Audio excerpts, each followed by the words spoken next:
నమస్తే. జడ్జి రామకృష్ణ అనేటువంటి ఒక వ్యక్తి పెద్దిరెడ్డి రామచంద్రారెడ్డి గారిని లేపేస్తా అన్నారు.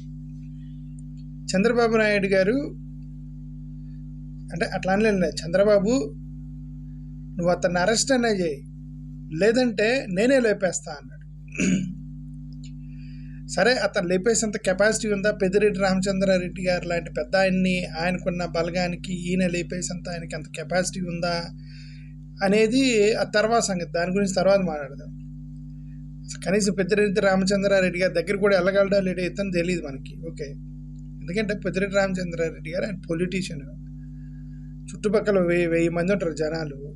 ఇతను రిటైర్డ్ జడ్జి, ఇతను కార్ డ్రైవర్ తప్ప ఎవరుంటారు అతని దగ్గర. ఓకే, మరి ఆయన లేపేయటం అంటే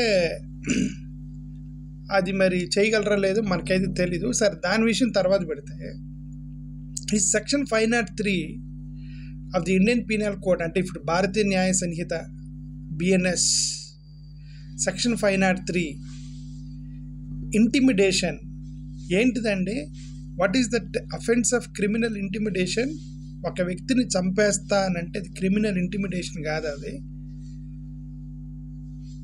అతన్ని ఇప్పుడు జడ్జి రామకృష్ణ గారు ఆ యొక్క ఎవిడెన్స్ని పట్టుకొని నేనే లేపేస్తా అనేటువంటి ఎవిడెన్స్ని పట్టుకొని జడ్జి రామకృష్ణ గారిని అరెస్ట్ చేయటానికి ఆ సాక్ష్యం సరిపోదా అంటా నేను.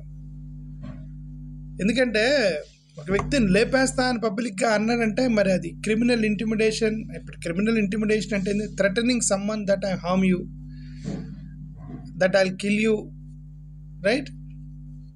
But I think it is definitely criminal intimidation కిందకు వచ్చి మరి ఆయన్ని యాక్చువల్గా ఈజ్ పనిషబుల్ అఫెన్స్. అది అప్పుడు సోషల్ మీడియాలో కూర్చొని ఒక రాజకీయ నాయకుడిని, మాజీ మంత్రిని లేపేస్తానంటాం మాత్రం 100% మరి అది పోలీసులు ఇక వాళ్ళ ప్రభుత్వం కాబట్టి అతను కనీసం అరెస్ట్ కూడా చేయరనుకుంటా. ఈయన వైఎస్ఆర్సీపీకి సంబంధించినటువంటి ఒక అదే అఫీషియల్ స్పోక్స్ పర్సన్ ఒక అతను ఉంటాడు, నాగార్జున యాదవ్. ఒకసారి సాక్షి టీవీలో కూర్చొని చంద్రబాబు నాయుడు గారు నేను చంపేస్తాను అనలా అతను. చంద్రబాబు నాయుడు గారు ఇంకా ఎందుకు బతుకున్నావు అని ఏదో అన్నాడు అతను. అఫ్కోర్స్ అది తప్పు. నాగార్జున యాదవ్ ఆ మాట అనుకుని ఉండాల్సిందే. పెద్ద ఆయన, వయసులో పెద్ద ఆయన చంద్రబాబు నాయుడు గారిని ఆ మాట అనుకుని ఉండాల్సింది, బట్ అన్నాడు. ఓకే, అతను ఎక్కడో బెంగళూరు నుంచి వస్తుంటే పట్టుకొని అరెస్ట్ చేశారు. ఎందుకు ఇంకా బతికున్నాడు ఏంటి అన్నందుకే ఆయన పట్టుకొని నాగార్జున యాదవ్ని పట్టుకొని మీరు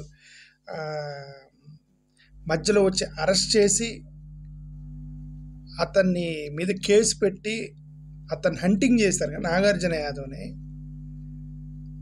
మరి ఇతను డైరెక్ట్గా సోషల్ మీడియాలో ఇప్పుడు ఏంటి అసలు దానికంటే పెద్ద క్రైమ్ కదా ఇది. నాగార్జున యాదవ్ అన్నది నేను ఇంకే ఎందుకు బతుకున్నావు అని అన్నాడు అంతే తప్ప అతను చంద్రబాబు నాయుడు గారిని నేను చంపేస్తాను అనలేదు, ఏమనలేదు. ఇతను డైరెక్ట్గా అన్నాడు నేను లేపేస్తాను అన్నాడు పెద్దిరెడ్డి రామచంద్రారెడ్డి గారిని. ఓకే, అదొక విషయం, డెఫినెట్గా ఖండించాల్సిన విషయం. ఇప్పుడు ఆ జూనియర్ కాలేజీలో నారాయణ జూనియర్ కాలేజ్ అంటే వీళ్ళకి ప్రభుత్వం వీళ్ళ చేతిలో ఉన్నప్పుడు డెఫినెట్గా ఏంటంటే ఇంక ఇవన్నీ మనం ఎంతసేపు మాట్లాడినా అధికార బలముతోటి ఇక ఇవన్నీ జరుగుతున్నాయి అంటానికి ఇంతకన్నా సాక్ష్యం లేదు. నారాయణ జూనియర్ కాలేజీలో మా పిల్లోడు CCTV చూస్తుంటే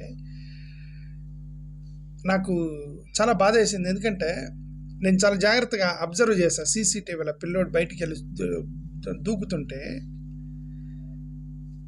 ఫ్రంట్ బెంచ్లో కూర్చున్న వాళ్ళు వెనక్కి తిరిగి చూశారు. అంటే అతను సైకలాజికల్గా తను ఉండి సైకలాజికల్ ఆలోచించుకొని క్లాస్ పాఠాలు చెప్తుంటే అతనికి అర్థం కాక వెళ్ళి దూకి చనిపోయింది అయితే కాదు. ఎందుకంటే అతను లెగవగానే ముందు బెంచోళ్ళు వెనక్కి తిరిగి చూశారంటే అర్థం అక్కడ ఫ్యాకల్టీ ఏదో అన్నాడేమని నా డౌట్. అంటే నా అనుమానమే. ఫ్యాకల్టీ అతనికి ఏదో చెప్పుండొచ్చు, నువ్వు అరవట్లేదనా, లేదా అతను ప్రశ్న అడగటమా, లేదంటే అతని ఫీజు అడగటమా, ఏదో అక్కడ కాలేజీలో మాత్రం ఏదో జరిగింది ఆ క్లాస్ రూమ్లో. అందుకే పిల్లలు వెనక్కి తిరిగి చూశారు. వాడు బయటికి వెళ్ళి దూకాడు పిల్ల అక్కడి నుంచి. దాని మీద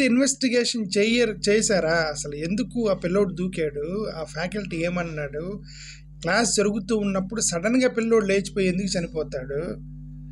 ఓకే, అది ఆ పిల్లోడు బయటికి వెళ్తాడు, అక్కడ టీచర్ చూస్తూ కూర్చున్నాడు చైర్లో. ఎందుకు వెళ్తున్నావాడా అని అడిగినట్టు కూడా కనిపించట్లేదు సీసీటీవీ కెమెరాలో. సరే, ఏదైనా ఇది ఇది ఇది ఇలాంటి హత్యలు చాలా జరిగాయి. ఇలాంటి మరణాలు అనేవి విద్యార్థులకు చాలా జరిగాయి. నేను అందుకే ప్రతిసారి ఈ ప్రైవేటైజేషన్ చేయొద్దు అని ఎందుకంటానంటే, ఏదో ఒక టెన్షన్ ఉండేది ప్రైవేట్ కాలేజీలో. ఫీజులు కట్టలేని టెన్షను, అది పేరెంట్స్కి ఎంత టెన్షను. మాలంటూ మేము ఎంత టెన్షన్ పడతాం పిల్లల్ని చదివించలేక. ఓకే, పేరెంట్స్కి టెన్షను, పిల్లలకి టెన్షను. పోనీ వాళ్ళు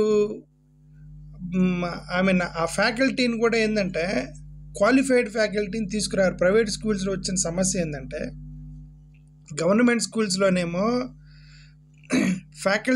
క్వాలిటేటివ్ ఫ్యాకల్టీస్ ఉంటారు. ఎందుకంటే గవర్నమెంట్ ఉద్యోగాలకి బాగా చదువుకుని ఎగ్జామ్ రాసి వస్తారు గవర్నమెంట్ ఉద్యోగులకి. అంటే వాళ్ళందరూ టాలెంటెడ్ పీపుల్, గవర్నమెంట్ ఎంప్లాయీస్, అంతే కదా. కంపారిటివ్లీ ఇంటెలిజెన్స్ గవర్నమెంట్ జాబ్లు వస్తాయి.